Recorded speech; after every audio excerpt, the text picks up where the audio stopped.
حول المواطن محمد اليامي تجربته في الإصابة بكورونا إلى حملة توعوية قطع من خلالها آلاف الكيلومترات في مختلف مناطق المملكة، سعى من خلالها للتوعية والتثقيف للوقاية من الفيروس.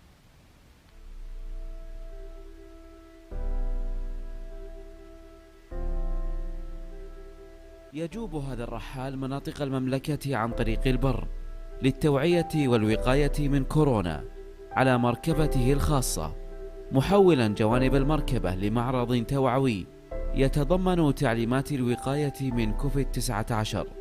أولا فأنا كنت أحد المصابين بفيروس كورونا، والحمد لله رب العالمين عدت على خير.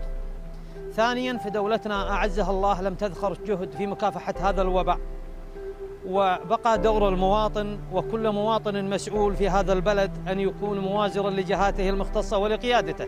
هذه الرحلة أنا أسميتها برحلة السمع والطاعة للقيادة الرشيدة فيما يخص أوامرهم الرشيدة وفيما يخص هذا الوباء.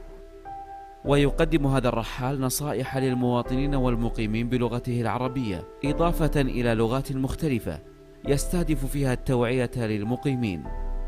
أولاً فأنا أتحدث الأردو وأتحدث الإنجليزي وأتكلم بالعربية لغتنا المعروفة.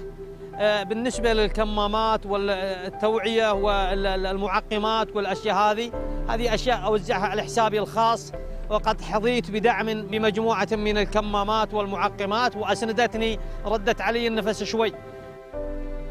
وتستمر هذه الرحلة التي وصلت مؤخرا إلى الجوف حتى تغطي شمال المملكة وغربها وجنوبها.